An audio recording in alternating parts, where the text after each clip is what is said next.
Post battle love, daps and hugs, reps to plug up holes and lets the whole listen souls. Dove off and nugs, throwing off the shelves. Turn the one guy from above to below. Believing screaming and drugs to the show. Will you entertain not? From Robbie, not even plots. Johnson, hip hop, you hunting, bloody slam, drops, prediction and calculation. Put up your share at a time team. Plus 1,000 allowance payments, I'll be patient. I'll be tasting like your money in my pocket. Mixed with chocolate, chips and chopped up chicken and delicious droppings of mild sauce. That's where I'll cost to risk over an opinion. I'll give you a little privacy, I'm all over your decision. Wait for me outside, I'll be cold. Wait for me outside, when I'm old. I'll be there, wait for me outside. Judging quality like a struggling airport souvenir shots. Real bit up to undertake a younger cake with a it all together. Like I went home, escaping follow weather, the water spread. My feelings bonus connected to my ethics. In a series of days exchange references that I filter things through.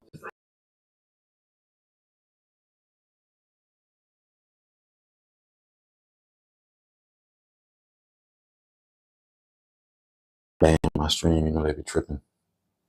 Okay, hold on. Am I leaning? I feel like I'm leaning. And maybe I am. All right, family, you know we got to get TikTok together. And since I'm in here, I'm just going to share the stream from my computer. So I hope everybody been having a good week. Not two tubes. YouTube. Let me see. Soul Swami is live now. Yeah, I really don't like that when we do book club, it always shows the thumbnail like it's just a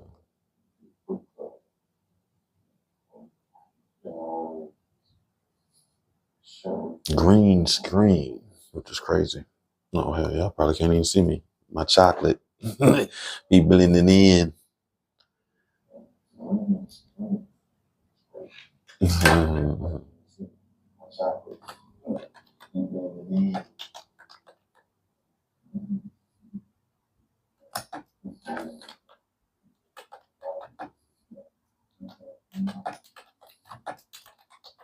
Wait for me. I was listening to that. I didn't know Lupe Fiasco had a new album. YouTube is a little delayed. Yeah, I can see that. Hold on. Let me see if I can put this on.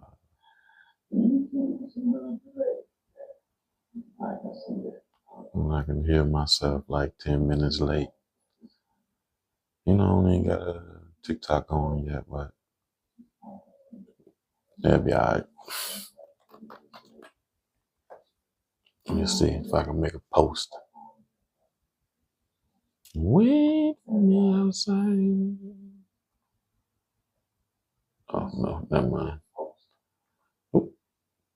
TikTok, Instagram, you'd be all right. Let me close at YouTube so I can stop hearing myself and delayed. Okay. And let's go live with come on, man. I thought I already did this. I know I did. Okay, I did. TikTok and we good.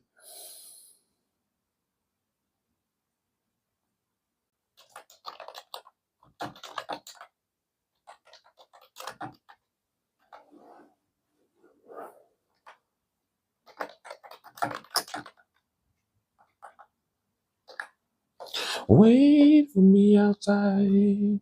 TikTok, don't stop tripping. Hold on. Oh, family, no, I gotta get my life together. Then we gotta get the TikTok we here. We gotta get my life together, so y'all gotta be a little patient. And, you know, the rest of y'all get to walk with me. I felt like the disco life tonight, so.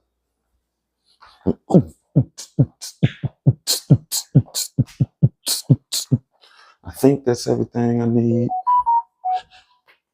And I can sit down, cool. Wait for me outside. That song is stuck in my head. I listened to it like 4 times, maybe even that. So he had a song outside that I really did like. And the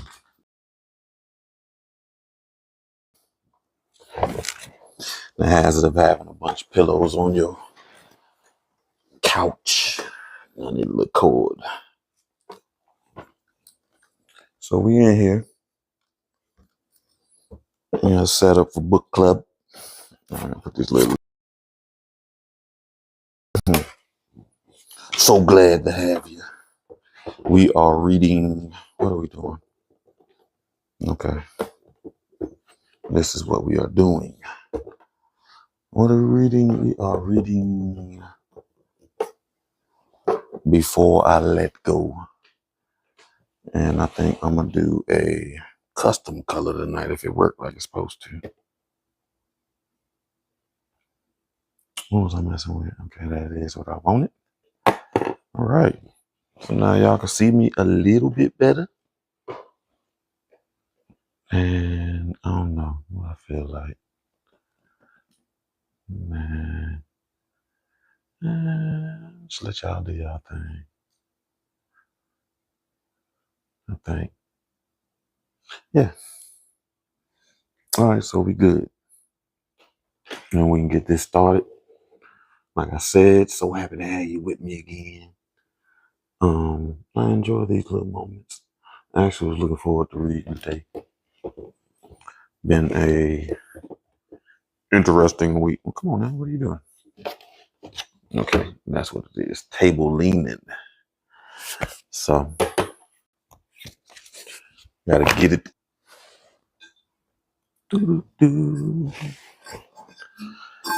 Get our groove together.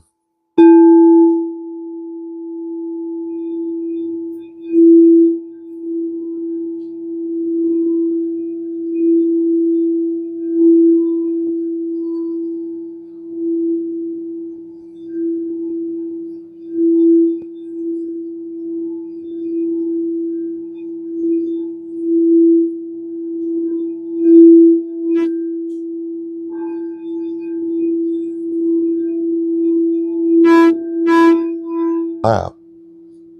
Yeah, I know Liberty said you can't really hear how loud it actually gets, but this is loud. Trust and believe.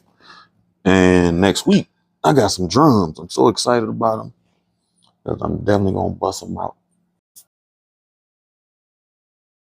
What are they called? Steel tongue drums.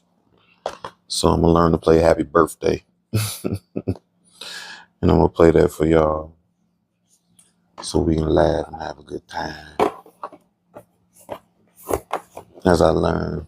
Yeah, I stopped with the ukulele because I can't goddamn tune it correctly, so my music be thrown off. There's something wrong with the C chord. All right, what are we doing?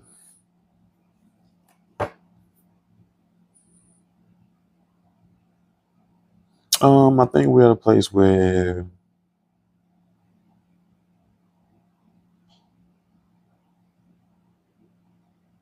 what is this?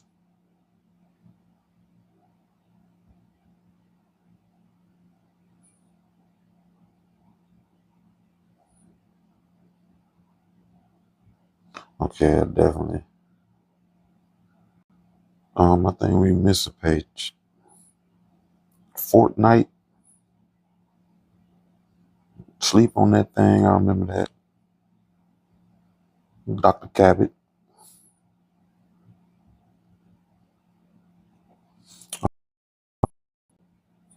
We had them talking about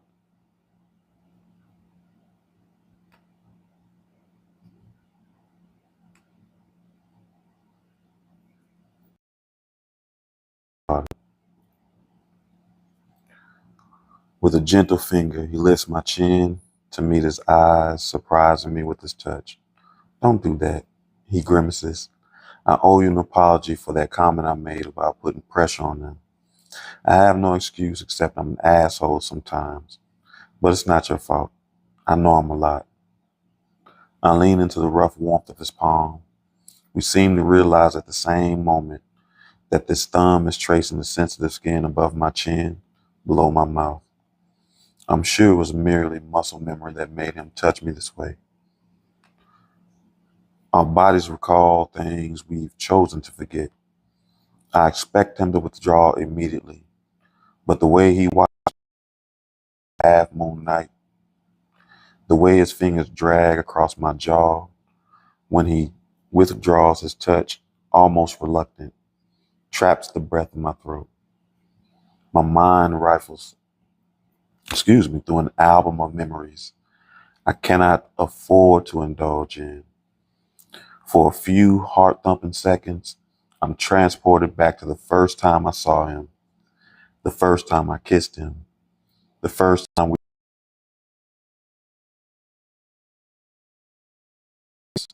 in the afterfuck glow of twisted sheets, of tangled arms and legs, of kissed bruised lips. Oh, I forgot to start the little timer. There we go.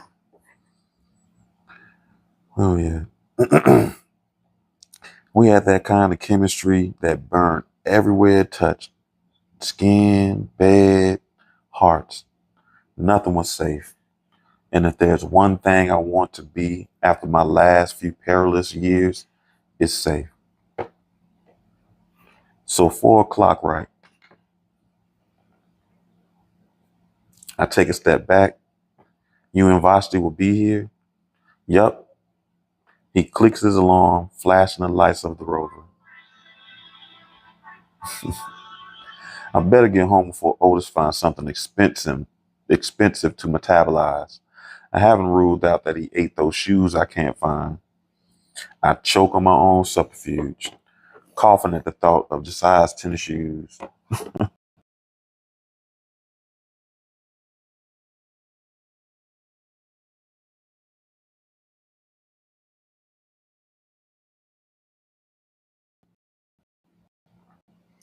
Josiah glances up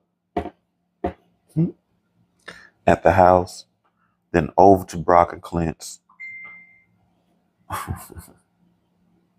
Up First Court, and all the impressive homes lining our little corner of Skyland, an ironic smile touching the corners of his mouth. You ever think how far we've come? If I think of that, I have to think of all we've lost too. Yeah, I reply, shoving my hands into the pockets of my jeans. That first apartment was a shoebox with roaches. I chuckle, shaking my head, and no water pressure. I didn't have a good shower for a year.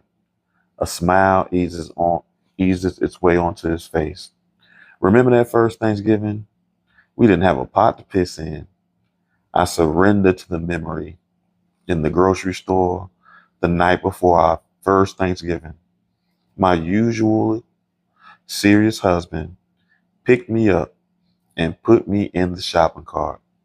He hopped on the back and we coasted down the grocery store aisles, laughing and ignoring the strange looks everyone gave us. I can almost feel the air whipping over my face, hear the clackety clack wheels on that metal cart protesting our combined weight, smell his distinctive scent, clean, male, him, and feel his warmth at my neck. We'd pick up some basics, milk, eggs, bread, cold cuts. We had so much one thing we loved. A 6-pack of grape Fanta for me, a bag of sweet and salty popcorn mix for him. We didn't have enough money when we got to the register. He says with a smile, like he's revisiting that night with me in my mind. Oh my God. I laughed, burying my face in my hands for a moment. All those people behind us with carts full of stuff for Thanksgiving dinner. and we're handing one item at a time to the cash register to put back to the cashier to put back, trying to figure out how low we need to go before we can afford it. We kept my popcorn, he says. I frown, but a small smile tugs at my lips. I'm pretty sure we kept my soda. Remember, the power had been disconnected and our shithole apartment was freezing, but that soda was warm. We could have just gone over birds, but she always had a house full for the holidays, and we wanted to be alone, so we stayed there. I don't remember once complaining about the cold in that raggedy apartment in the hood. Instead, serenade by Al Green's Let's Stay Together, blasting from Josiah's phone. We made the most of the night with lit candles and PB&J sandwiches and lukewarm grape Fanta. When we made love, it was frantic, gripping, sinking into each other, like he was all I had in the world and I was his everything. To this day, I get a little flushed when I hear Let's Stay Together. The song belongs to that night and the sweet, dirty things we did to keep each other warm. Those years, the leanest of our marriage, was somehow also some of the best. It's ironic that he remembers me sacrificing my soda and I remember it being him. I wonder if that's true of everything and the truth hides somewhere in between what each remember, reshaping our memories to be what we thought they should. Did I make it better than it was? Did I ever make it worse? I take him in, the sharp planes on his face juxtaposed with the fullness of his mouth. His austerity contrasts with his tenderness for the people who mean the most to him. He's an enigma who makes perfect sense to me, or at least he used to. It was a good night. I say, my throat burning as I try to break out stairs. It's like we're in the middle of that tiny apartment again, shivering, huddling under the blankets, and eating cheap food from the grocery store in the light of candles, perfectly content. Our fist squeezed, my heart until it oozed nostalgia and regret. I better go, he says, finally looking away, stepping away. Yeah, I'll see you tomorrow. I say, my smile hanging on by a thread. He opens the door and climbs in, starts the rover, and leaves. I stand in the driveway long after he's gone, shivering in the cold. And that's why my phone doing numbers tonight. And it's been normally quiet.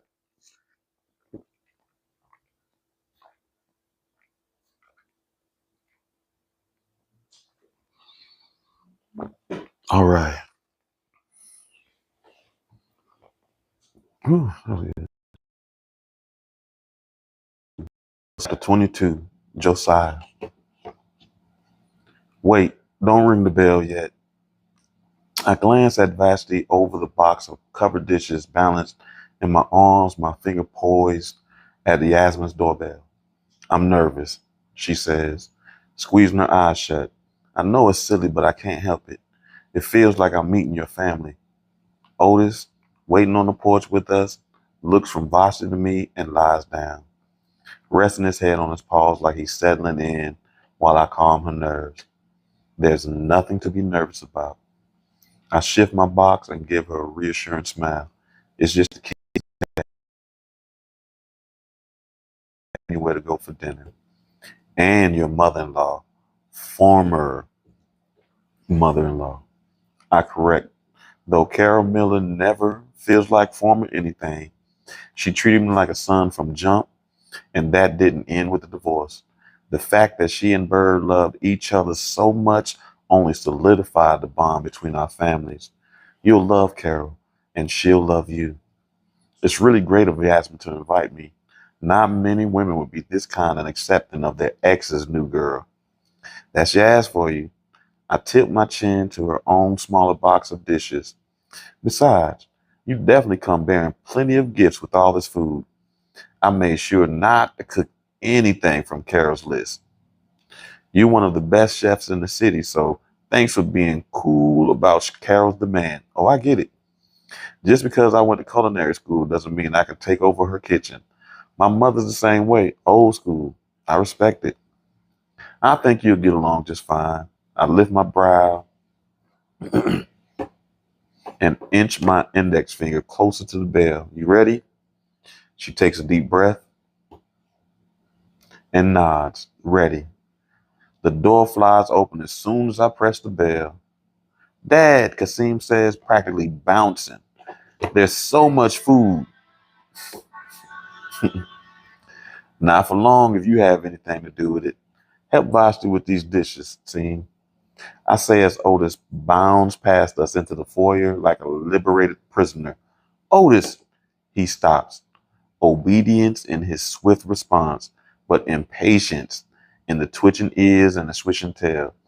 I know he's going straight to the kitchen to look for Yasmin, and Carol does not tolerate dogs in her domain. Stay in here. I nod toward the bed in its corner of the living room, assumes the position.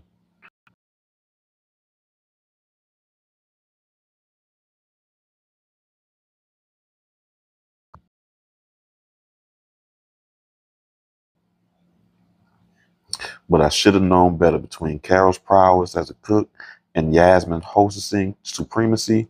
The kitchen is sparkling clean and filled with mouth-watering aromas. All the dishes neatly line the countertop and the kitchen island.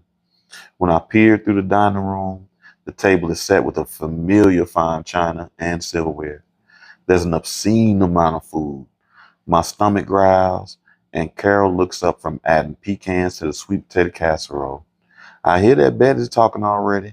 She laughs, gesturing toward a clear section of the kitchen island. Set the food down. Kasim and I place our boxes down carefully. Carol slides her hands into the front pockets of an apron with "Not Your Grandma's Grandma" printed on the front. And who we got here? Carol asked, studying Vashti over the rims of her glasses with a friendly smile. This is Vashti, I say. Vashti, Carol Miller, setting down the dishes she's carrying. It's nice to meet you too. Carol lifts up the top of one of Vashti's pans. Salmon croquettes. Yes, ma'am. My mama's recipe, Vashti says, some of the uncertainty leaving her voice now that they're discussing food. For the corn pudding too? Corn pudding? Carol's expression turns alert. And where's that? Vashti lifts the lid on another dish, revealing golden yellow, sweet smelling pudding. It's been years since I had this. Carol smiles approvingly. Where your people from? All my family lives in California now, Vashti says, but they moved out west from Louisiana originally. Oh, so you got some Cajun in your blood. I do. Look at these. Vashti grins and pulls the lid from a sealed container, revealing beignets dusted with powdered sugar. How close we are to eating, I groan. We're ready, Carol replies absently, eyes still feasting on the beignets. Soon as Yaz comes. She went up to shower and change. She'll be down in a second and we can get started. I'm here. Yasmin enters the kitchen, ushering in a scent that is sweetness of vanilla. Gold clamps are scattered throughout the braids, twisted into an upswept style. Her black wide leg pants and fitted Kelly green sweater show off the dips and flares of her lush figure. A matte red top is painted onto her lips. A matte red pout is painted onto her lips. All those details make her look fresh and pretty, but it's the earrings that capture my attention. You found them, Kasim says, walking over to gently tug on the painted turkey earrings dangling from her ears. Yes, she grins back at him. They were in the box at the back of the closet with some other jewelry I'd misplaced. I can't even remember which birthday you guys gave them to me for now. 30th, I say, biting my tongue too late.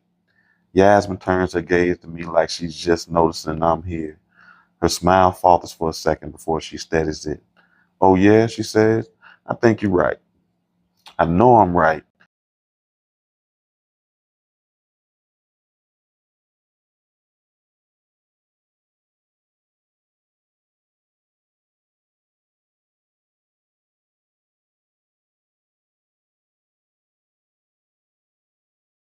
Yasmin smiles, lifting the lids. Let me see. Doo, doo, doo. Where we at?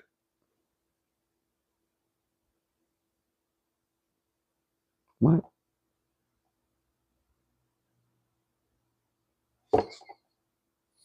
Okay. Vasi, Yasmin smiles, lifting the lid on a few dishes. Thank you for coming and bringing so much food. It was nothing. Vasi's nervousness seems to have vanished, and her smile is wide and natural. Thank you for having me. Of course, Yasmin gazed skitters over me and to Carol. We ready, Mama? All them hungry folks in the living room hope so. Carol chuckles, like 6 of your staff from Grits actually showed up. Pleasure brightened Yasmin's expression. That woman loves a party. The more the merrier. Then let's do it. It's good to see so many familiar faces from the restaurant around the table as we load our plates and dive in. Milky ends up seated one on one side of me and Vashti on the other. How's your daughter, Milk? I asked, trying to decide where to start on my plate loaded with everything from macaroni and cheese to Carol's famous cornbread. She's good. He bites into the roll and chews a little before going on. She and her family went to spend Thanksgiving with her husband's people in Memphis. They'll do Christmas here. He pauses and looks at me. I sure do appreciate y'all having me over. The holidays is when we miss the ones we lost the most, ain't it? It strikes me that I'm not the only one missing Aunt Bird today, trying to figure out how to make it without her. Harsh lines bracket Milky's mouth and dent his forehead.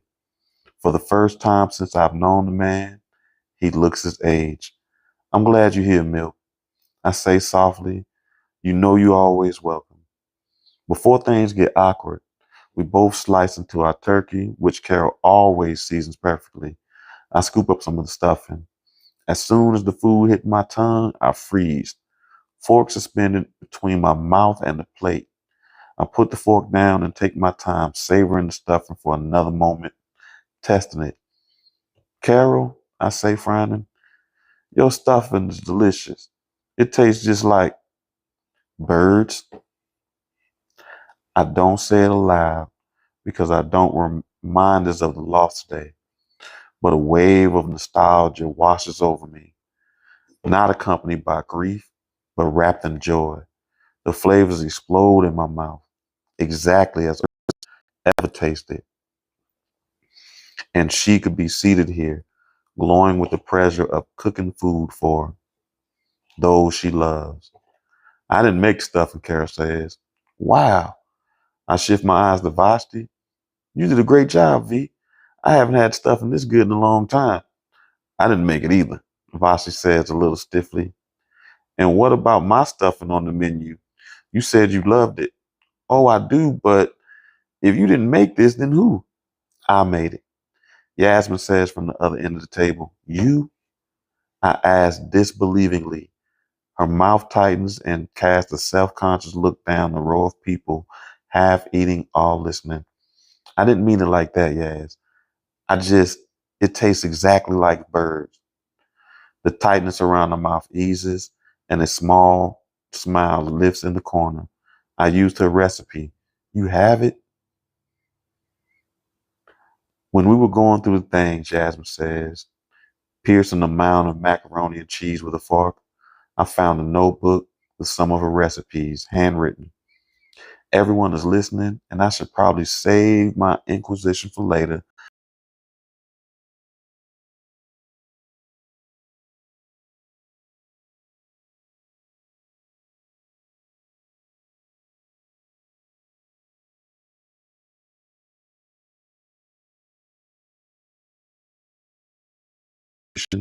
So the food we serve now doesn't truly reflect Bird's. I have photos and keepsakes of all the kinds of things Bird left for me to remember her by. Hell, I even have her dog, but her food, I can't ever have that again. Not quite the way she prepared it. So anything even close to something to be anything even close is something to be treasured. Excuse me.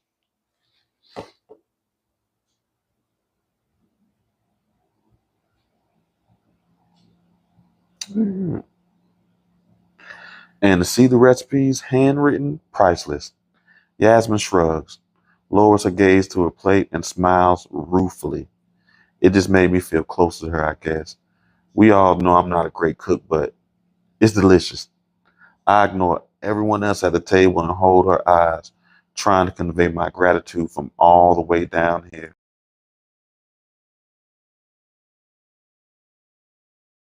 Stop eating, and they're all looking from Yasmin to me with varying degrees of curiosity. Everyone except Vashti, whose eyes are fixated on her lap and back ramrod straight. I know that's right.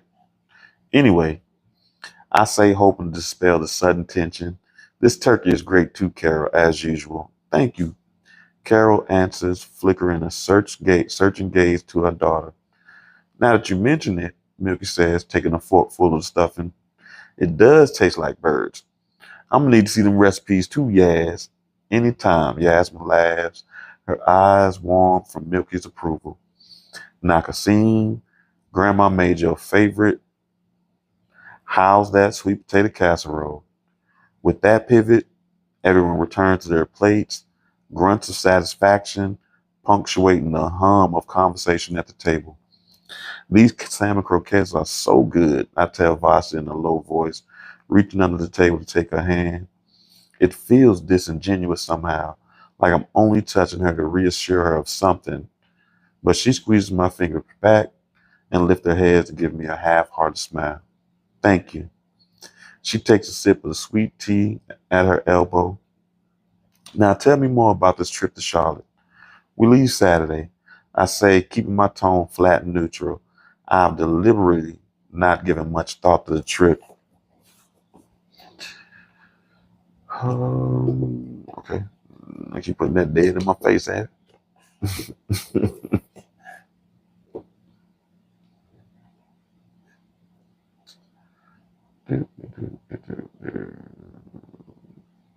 It's really quick. We'll fly back Sunday afternoon. We, being you, Harvey, and Yasmin, we're all flying out Saturday. I eat a stalling scoop of mashed potatoes, taking my time, chewing and answering. Harvey has family in Charlotte, so he's already there for Thanksgiving, and we'll meet him. Vashti puts her fork down and angles a narrow look towards my way. So it's just you and Yasmin traveling? Yeah. Deja pipes from the in from beside Vashti, her mouth full of something. Grandma's staying with us. She'll make us clean everything. I hope she doesn't cook chitlins again. Have you ever had them, V? Vashti tears her eyes away from mine to Deja. What? I'm sorry. Have I ever had what? Chitlins. Deja covers her mouth, eyes twinkling. They stink so bad. I wash them in Clorox. Carol interjects, laughing at both Deja's and Vashti's horrified expressions. All the poison boils right off. A plus or a minus. I mean, most people shouldn't die from eating food. Y'all don't know what's good. I'll save you some, Vashti. That's okay. No, thank you.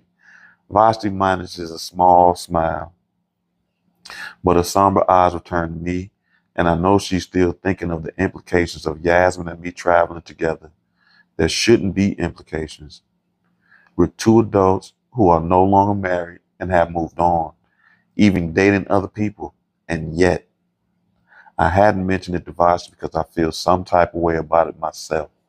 It waffles between dread and anticipation. I squash it because it's irrational and dangerous and useless. It's such a quick trip. I remind her, squeezing her hand again. I know. I just wish you had.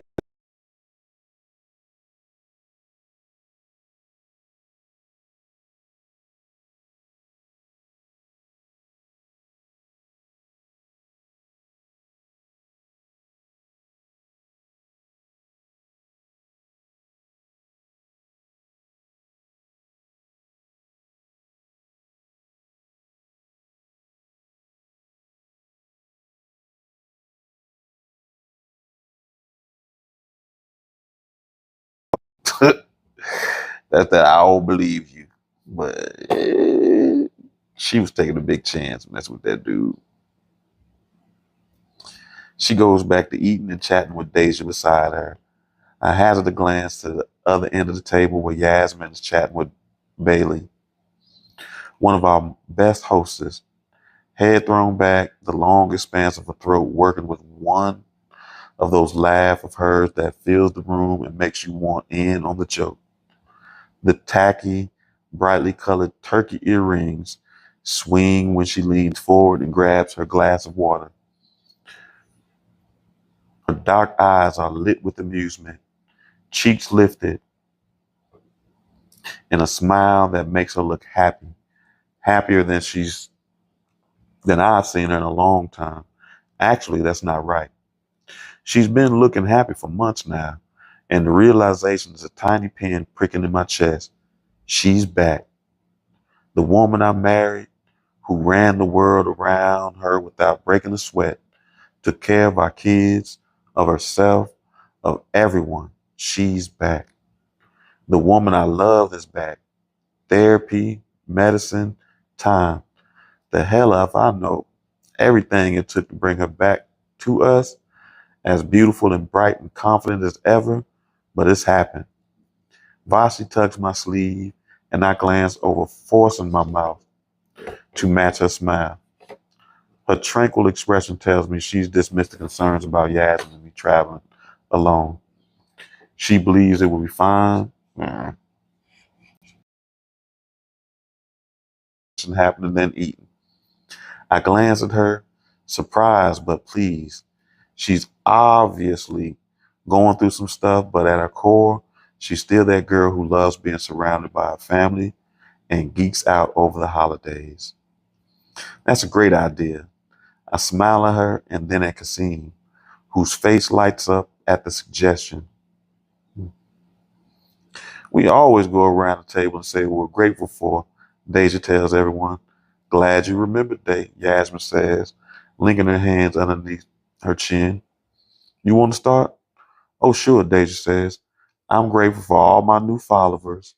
You can find me at Kinky Curly Girl on the gram and TikTok. Everyone laughs as expected, and Deja's grin takes over her whole face. Charmer. We go around the table, each sharing what we're grateful for. It's good to hear from the Grits employees about things that are important to them, glimpses into their lives, especially Milk.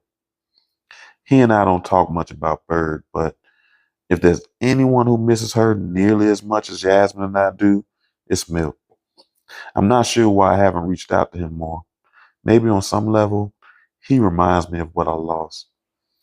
Even the few therapy sessions I've had with Dr. Musa have helped me realize that when I'm hurt, I shut down and I bury myself in work, which I know. But I'm also realizing how much I isolate, lick my wounds alone. Maybe subconsciously, because I've lost so much, I'm afraid that someday I will be alone. If I were in front of Dr. Musa, I'd laugh with him about his psychobabble bullshit rubbing off on me. What I'm grateful for? Yasmin tilts her head. Wow. I'm not sure where to start. I'm going to have to cheat and say more than one. She drops her eyes to the remnants of the meal on her plate, biting her lips, toying with her fork.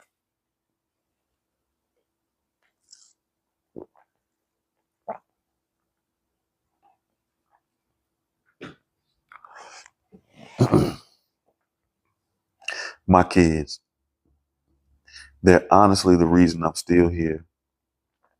She looks up with wide eyes like she said something she hadn't intended to. I just mean, everyone knows it's been a hard couple of years.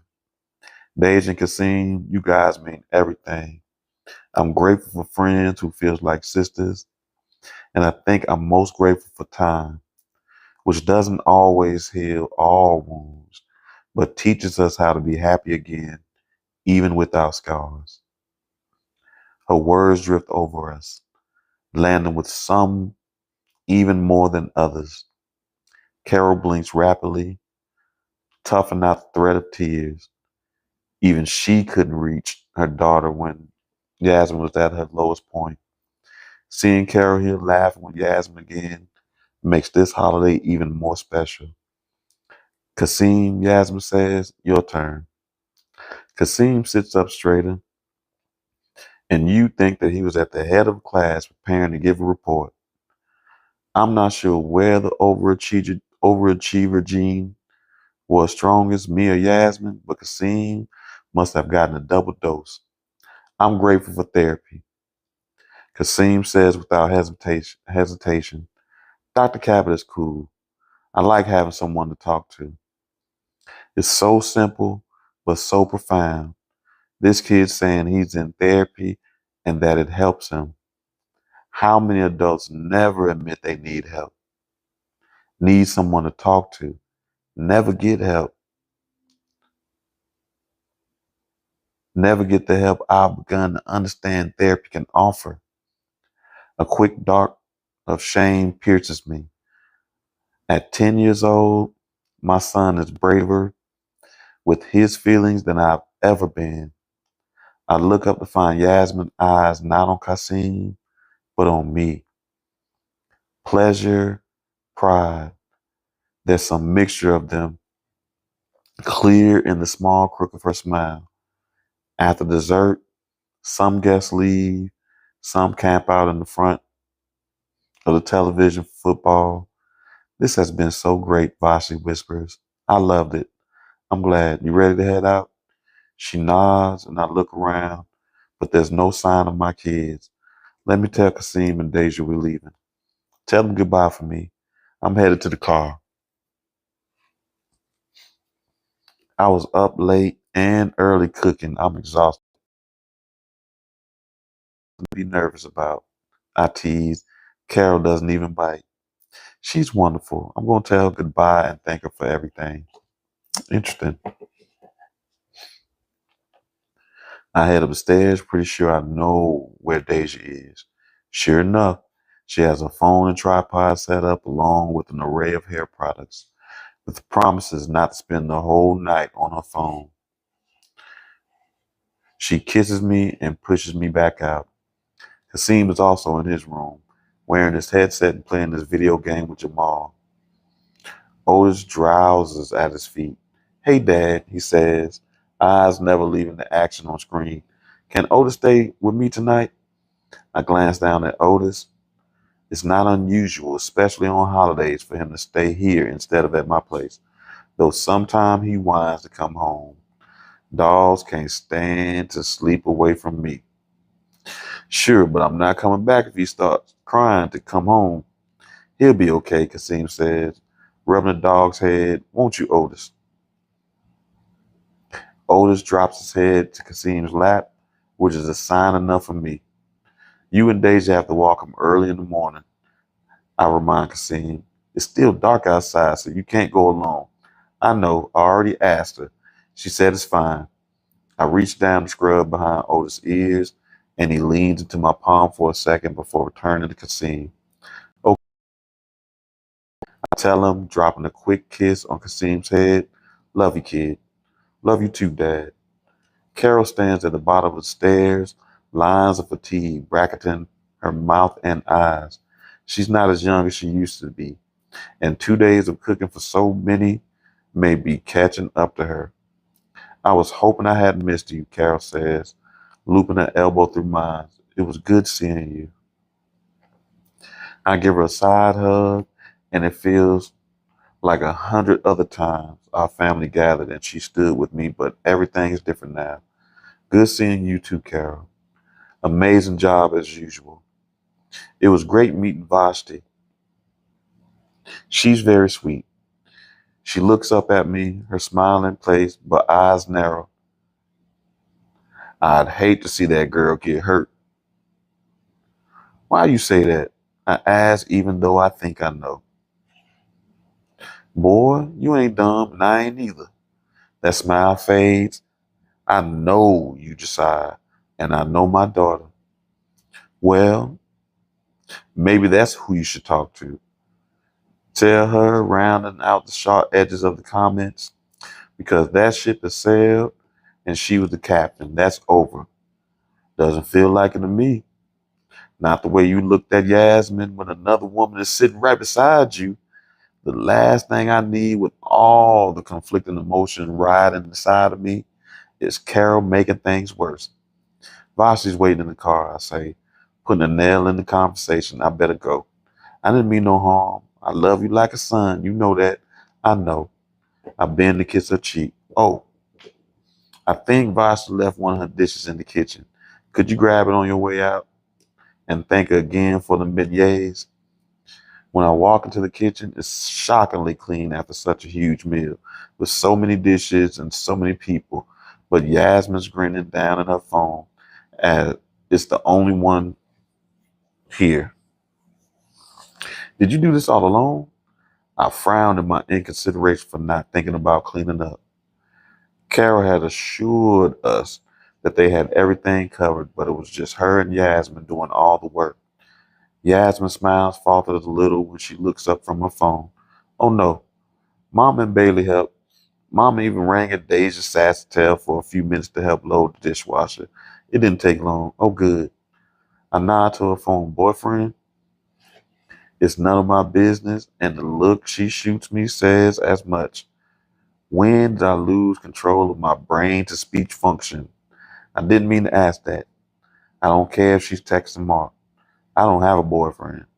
She slides her phone into the pockets of her pants, meet my eyes with a slight smile. But if you mean Mark, no. Hendrix and Soledad were just checking in. I nod and glance around, searching the clear counters for any stray dish. Your mom said Vashi left one of her dishes. I don't think so. A frown puckers Yasmin's brows. She double checked before she left. I hesitate, knowing I have no reason to linger, but feeling compelled to speak. It was good what Seam said today. Huh? She swooshes out of breath, touching both hands over her heart. I don't think I've ever been prouder of him. No perfect score or prize he's ever won compared to what he said at that table today for me. Yeah, I lean to get the counter beside her. He's something else. He just came right out with it, no embarrassment. Most guys I know wouldn't do that, even if they are in therapy. That's the young man you're raising, she says, slanting a look at me from a curl of her long lashes. I know you've had your issues with therapy, but you're going you're going for him. You modeled it for him, and he'll be healthier for it. I modeled it? I scoff.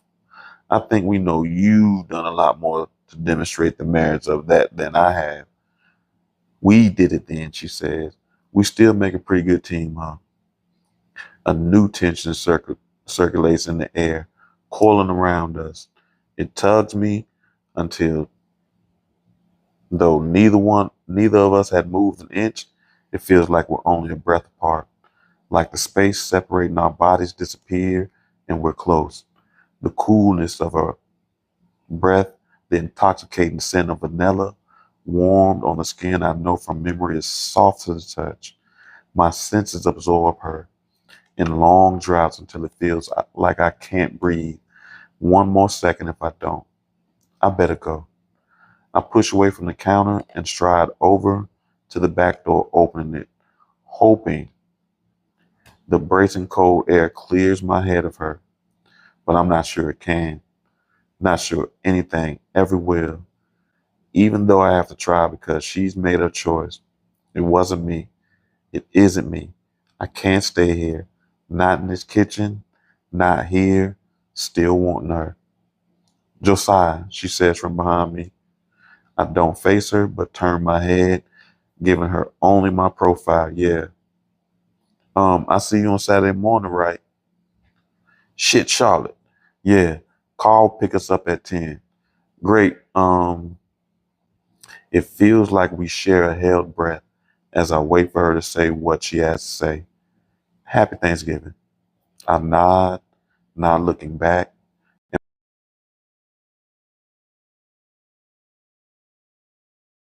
Pockets, frustration gritting my teeth.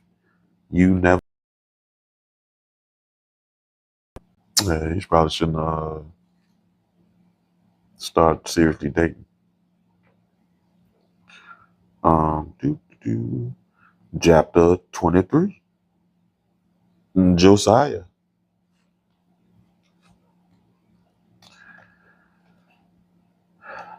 Vasti wants me to spend the night. Of course she does. It's a holiday. We've had very little time alone lately since things have been so busy. And if I'm honest, I need to be with myself. I need to be with myself and with her. Ever since that charge moment with Yasmin in my office, I've been avoiding this. Maybe even since I watched her kiss that wannabe congressman on the front porch. My response to seeing her with someone else was unreasonable, out of proportion, and disturbing. I really need to unpack this shit with Dr. Musa next week. But he's not here to help navigate this conversation that's probably long overdue. Dinner was really cool. Mm.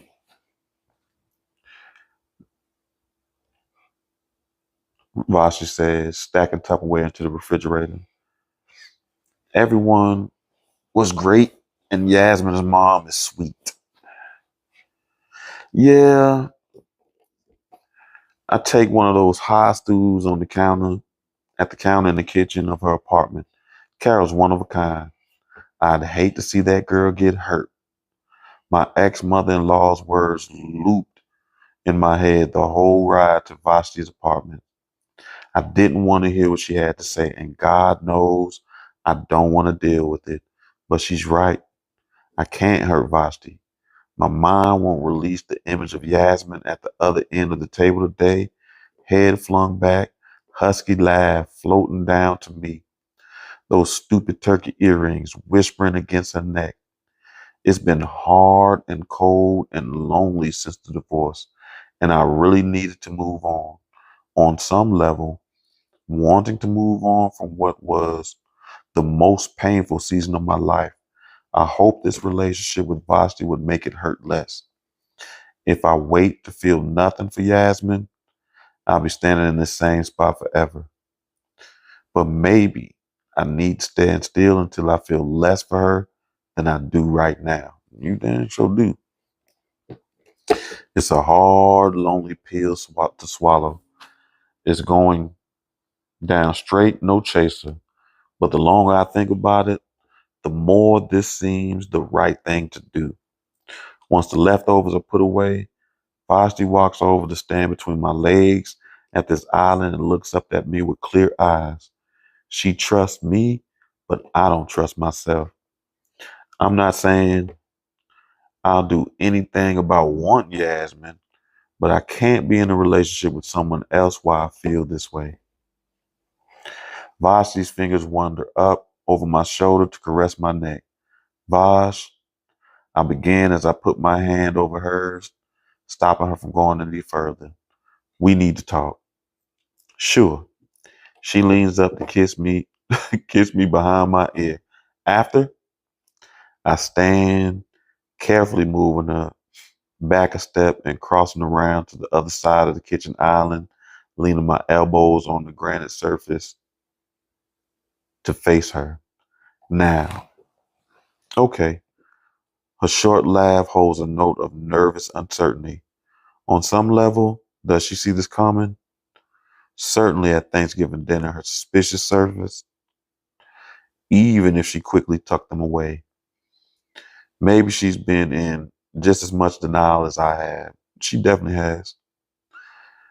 Do we need the drink for this convo? She half jokes, walking over to grab a bottle of wine off the counter. I'm good, but thanks. I think I will. She fills the wine glass almost to the top and sets the bottle down between us on the counter before hopping up onto the high stool because we need to talk does not usually bode well. I can't even reassure her on that point because I'm not sure how to make this not hurt because we need to talk. Wait, I do know the longer I wait, the worse it will feel. I don't want to hurt you, Vaj. Then don't, she says, her voice threadily whisper, the light in her eyes dimming a little bit. I don't think we should see each other anymore. I rush to fix that because I know how much grits mean to her. Outside of work, of course, I'm saying. You breaking up with me? Our gazes lock over the untouched glass of wine, and I drew a deep breath. I think it's best if we end it now. Her lashes drop, covering whatever is in her eyes, and she takes a long gulp of wine, setting the glass down carefully. Yasmin, she asked, and her question so stark and straightforward. I want to be the same, but it's more complicated than that. Yes, I reply, and no. At her lifted brow, I press on. Yes, I have some unresolved issues from our marriage. No, there's nothing going on between Yasmin and me, and I don't plan for there to be. Then why can't we just? Because it's not fair. You don't want a guy that's thinking about someone else when they're with you. Oh, she blinks rapidly and bites her bottom lip. So she's been on your mind this whole time? It's not like that. But you think about her and you feel about her. Vasti seems to be holding her breath, waiting for my response. Tension across her shoulders and in the fingertips and in her fingers gripping the fragile stem of her wine glass. If I waited until I don't have feelings for Yasmin before I moved on, I tell Vasti as gently as I can, I never would. The truth of my words sinks in for both of us. There it is. As much as I don't want it to be the case, giving over Yasmin is not a thing I may ever be able to do. But that doesn't mean I can trust that doesn't mean I can trust her or ever be with her again. I'm not sure I can ever do either one of those things. But I can't root these emotions out of my heart. They're woven into the fiber of who I am. It's an emotional impasse. I need to resolve for myself, and until I have, I can't involve anyone else. I know you care about me, Vasha says, tears glittering in her eyes. I can give you some time. We can keep trying to make this work. That sounds exhausting. Fighting what I feel for Yasmin has become a full-time job. Moonlighting to make sure I'm giving Vashti what she needs. It's not fair to her, to me, not even Yasmin. You deserve everything from a man in your life, Vash. I say, reaching over to hold her hand. I hope that could be me. I really did. But I don't want you to settle for less. A tear slides down her cheek and plops onto the back of my hand, and I feel like an asshole. I wanted so desperately to move on, to eradicate Yasmin from my system, that I entangle someone else into our quagmire. Guilt gnaws at my insides, and I want nothing more than to bring this to the kindest close possible. So I sit in the uncomfortable silence, giving her space to process it. We never said this was love, right? She murmurs with a little choke, little laugh. I never told her I loved her. I always known that it wasn't true. I've given those words and my heart to exactly one woman ever, and that backfired on me in a shit bomb of pain and regret. The next time I say those words, it will be because I've somehow managed to tear Yasmin out and by some miracle let someone else in. But that time is not now. I clear my throat to let a relationship derail my career. Grits is one of the hottest spots in the city. I'm not giving it up. Good, then we agree. I think we just tell people if they ask. Don't make it a big deal. She huffs out a tiny breath of laugh. I mean, it wasn't a big deal.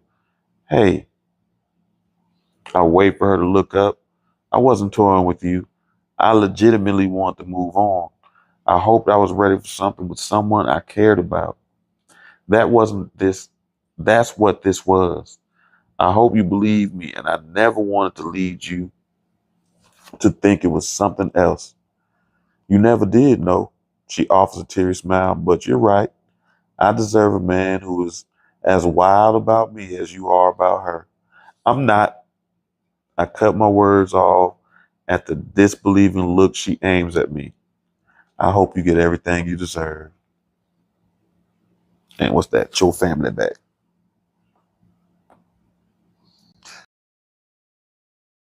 I'm tired too. I'm on.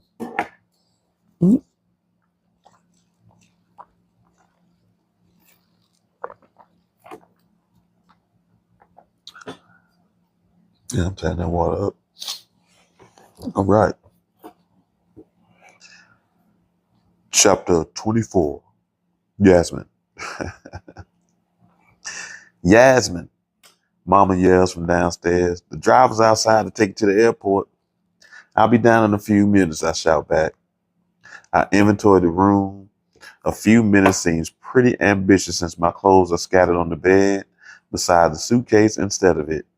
I've showered, but I am in my robe, a scarf still tied over my braids.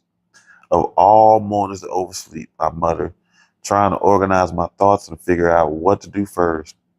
I tiptoe over to the window and peer through the curtains. A black Suburban idles in the driveway. Maybe I should send the driver to get Josiah if he hasn't picked him up yet, and then come back for me.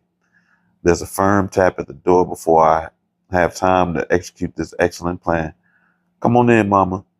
I toss my robe on the bed. I could actually use some help. I figured, since we've been waiting outside for 10 minutes, Josiah says, his tone curt, irritation sketched into his features. We're going to miss the flight if you don't hurry up. What do you need me to do? When his eyes meet mine, we both freeze.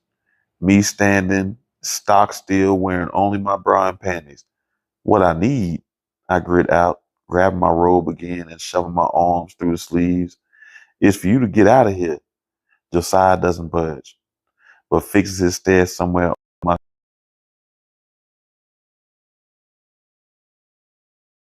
check on you.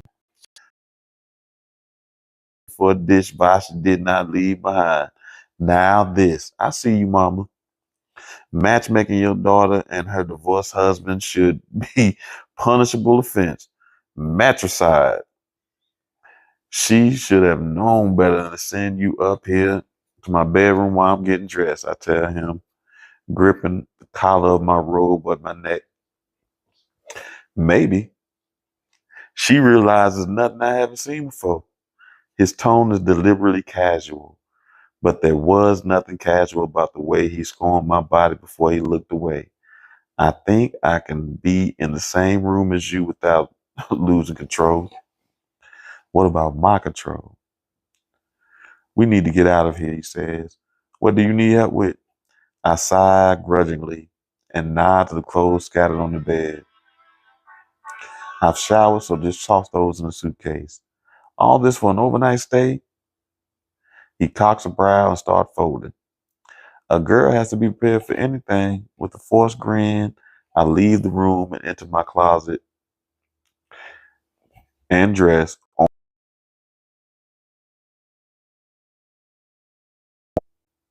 A lacy black thong dangles from Josiah's index.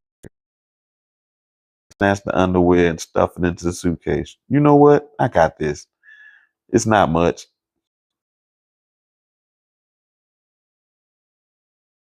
Trying to help your slow ass, he chuckles, shaking his head. I can be ready in no time if you just leave me be. I roll my eyes and push his arm, urging him towards the door. Without being tight, a navy blue sweater molds and sculpts his muscles around his arms and torso. I'm hyper aware of the tiny silver sliver of space between his chest and mine, conscious that the fact that my breasts feel fuller pressed against my robe, my bra, a silken cage brushed my sensitive nipples, my heart a wild beast, pounding to get out.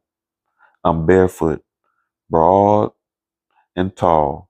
He towers over me in a way that used to make me feel safe when we stood together. I don't feel safe right now, though.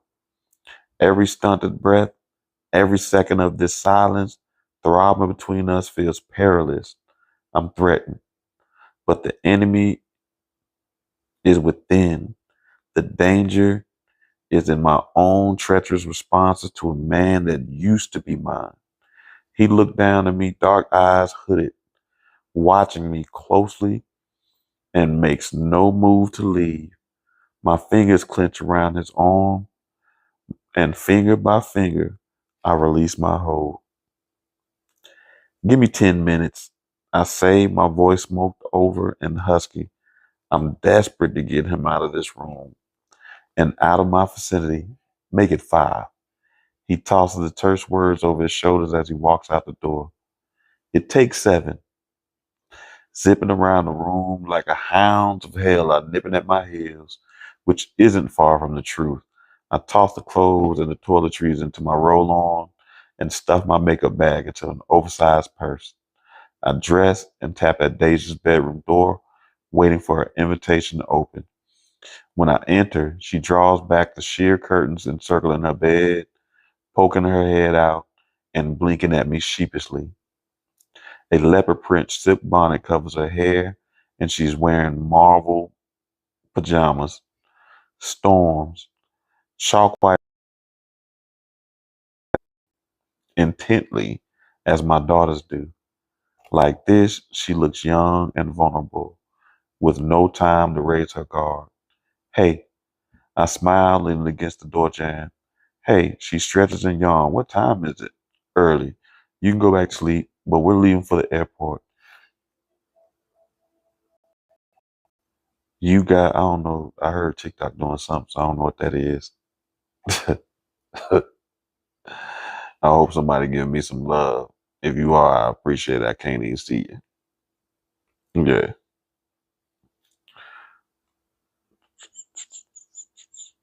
You guys behave for your grandmother. She falls back into her pillows and pulls the cover over her neck and shoulders. Deuces, Mom, she mumbles from the depths of her bedclothes. We'll be fine. We'll call when we land. Grandma's here, but look after your brother. Always do. Her voice drowses into oblivion, that last syllable trailing off as she drifts back to sleep. I close her door and crack open Kasim. He's still sleeping peacefully, covers kicked off and arms folded beneath his pillow. I don't wake him, but drop a quick kiss on his hair before tiptoeing out and down the stairs. The smell of coffee and bacon greets me in the foyer. Leaving my bag at the door, I walk to the kitchen. Mama glances up from the dough she's shaping into biscuits. You leaving? She asks. Yeah, I walk over to her and lean her hip against the island. I know what you're doing. You need to stop. She stretches her eyes into wide innocence. I have no idea what you mean.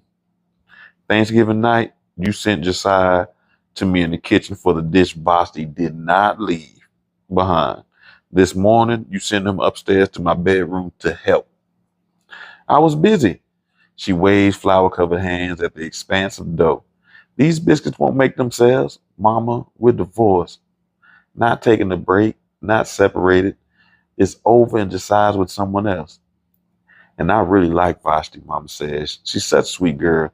She is. Much too sweet to be caught up in the middle of two people who obviously belong together. I stare at her unblinkingly, frustration twisting inside of me. Mama, don't. You think other people can't see that you still want him and he still wants you? He doesn't want me, I answer flatly. I see you didn't deny you still want him. The triumph on my mama's face is galling.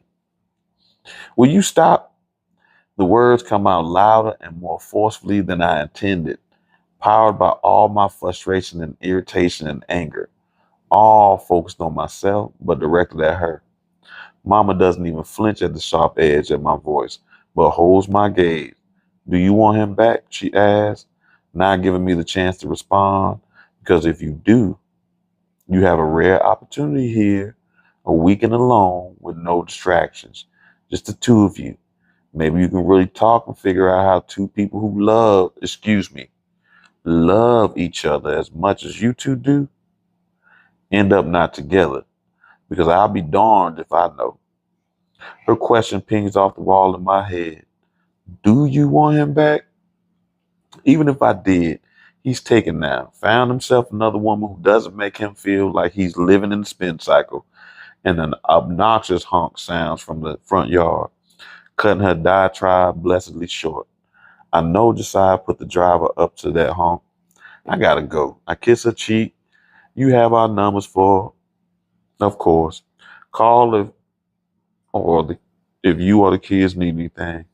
We'll be back tomorrow night. I got this. But you need to think about what I said, Yasmin. It's not too late yet. But what if he marries her? I freeze at the word marry. My fingers clawing around the handle of my suitcase. My heart is beating in my shoes. Okay, yeah, we're almost done. Because it dropped to my feet at her question. Of course, I've always known Josiah could remarry, but the possibility never had a specific face and a body and a person attached to it.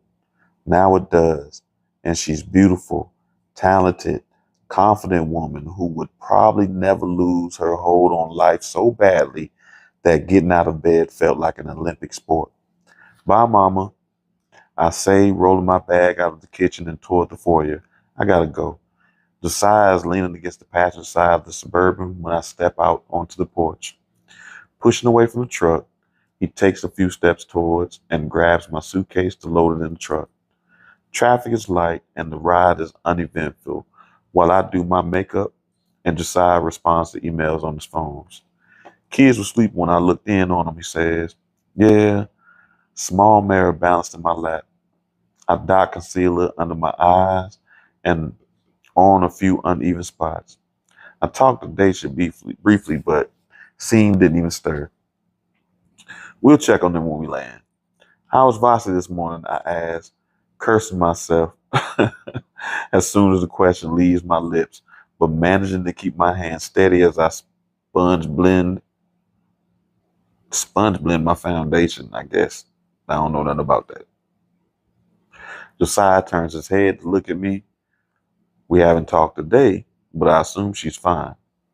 She and Anthony will hold down the restaurant till we get back. And that's what you're wondering? It's not. After seeing her at his house that morning, I guess I assume she spends the night all the time. My curiosity about their relationship is endless. They are admittedly very discreet at work, and they aren't a PDA couple. I've seen them hold hands occasionally, but they're never all over each other. Not how Josiah and I were when things were good. Though more reserved than I am, Josiah was always unabashedly affectionate and readily demonstrative. Does he hold back with Vashi when I'm around to spare my discomfort? Or are they always that restrained? How are they when they're alone? How are they in bed? My hand slipped. My hand slips a line of dark brow pencil streaks beneath the bottom row of lashes. And I think that is up. Time's up. Doo-doo-doo. Perfect time to stop. So family, I appreciate you as always. What's next week? I'm in town next week. Um, Yeah, I hope you have a great rest of the week. A great weekend. I think they're having a bead show this weekend somewhere around here. Tomorrow is Friday and Saturday. So I might go pick me up some more beads to add to this stone collection. So I'm looking forward to that. And I hope it rains this weekend because I'm definitely going to spend some time outside, watch some good movies in my hammock. And I don't even know. I might have to give me some popcorn or something. I don't know. I'm going to figure something out. Uh-oh. Hey, Tanya. I hope you ain't talking about my date post. If you don't follow me on Facebook, I made a post saying I want to go on a date.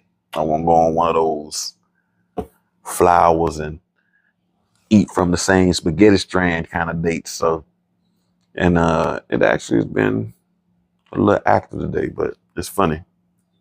What get action on my pages does not make sense. So I just post anything at this point and well, anything I feel to think about and what pops, pops. What doesn't, doesn't. But me saying that is a very active thing. So it's funny. And ironically, I still ain't getting no date from it either. So I gotta step my game up or something. Like don't nobody everybody acting scared like they don't want to share that spaghetti noodle strand, but I used to love Lady in the Tramp. No lie, when I was a pee-wee dating, I used to always use that as a joke with girls. Like, hey, we're gonna go do Lady in the Tramp. I'm gonna be the lady. Who you gonna be? Just so they can say that they gonna be the tramp. Now, I was such a clown as a kid. Now I'm still a clown now. So that's how I keep my boyish figure. You know, they say if you laugh every single day, you can lose up to 5 pounds a year. So that's 5 pounds on gate because I laugh. All right, TikTok, y'all not about to hear me because I'm about to go cut you off. And the rest of the game, y'all can hang for a little bit until I cut this off. Oh, we can go hang out in the office. You see my disco light? I turned around.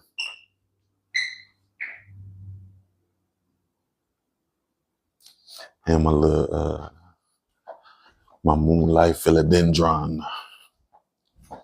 All right, today was a good show. I enjoyed reading it. I know they're gonna get back together. She shouldn't have took everybody through all that trauma. What? Inactivity? Man, you crazy. So that's what that was. It's trying to say I was inactive.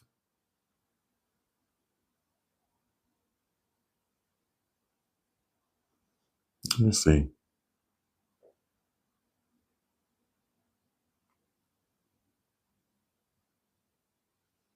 Oh yeah, they had some weird thing. Today I had some weird verification thing. I don't even know.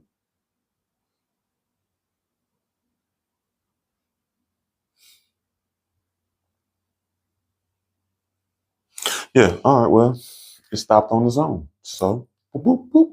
We out of here, family. I appreciate you. I'll see you Tuesday for, what is it? Live energy readings tomorrow. You know what? I need to get somebody's energy read. I need to put that up. I'm going to do that. And I'm going to ask if somebody wants their energy read, see if somebody feel froggy again. So we'll work on that within the next 2 weeks. I don't know if it'll be Tuesday. I might have something for y'all to talk about. And again, can't make it Tuesday. See you Thursday for book club. And I appreciate you. Until next time, peace, family.